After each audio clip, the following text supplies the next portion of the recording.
I'm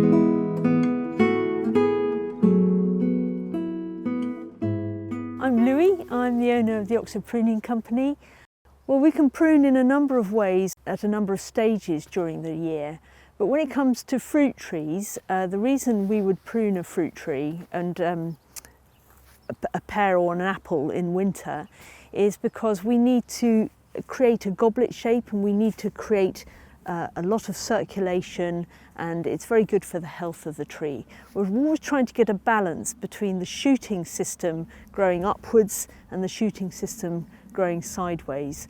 When the plant's growing upwards, it's in what we call vegetative mode. It's putting on a lot of leaf, which the plant needs because those leaves are going to provide the sugar, which fuels the growth of the plant. But we also need it to grow sideways because it's at that point that the tree starts producing fruit.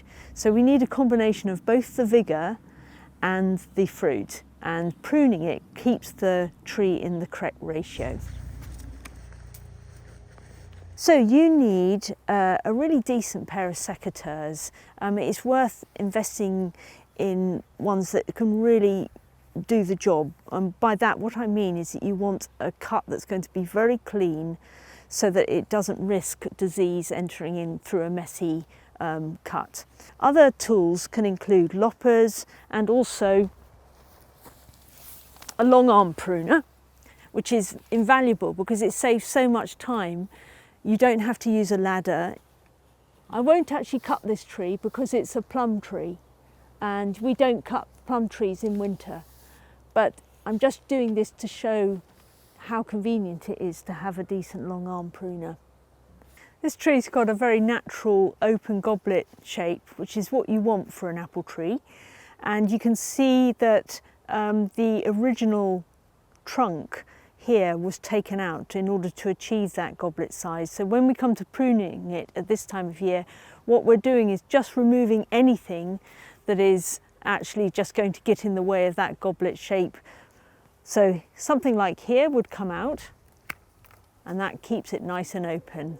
Here also we've got to stop the tree from closing over and keep it nice and circulated and congestion free.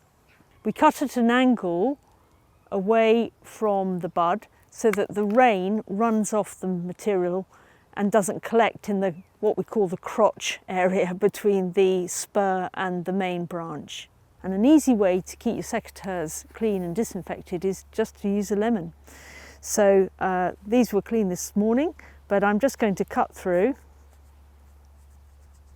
like that and make sure that I've made contact with the lemon all across the blade, and those are now fairly disinfected and ready to go. Oh, well, I would say have a go. You can always prune an apple tree because apple trees are very forgiving, and if you make a terrible mistake and cut off all the apples, don't worry about it. You'll get them back in following years.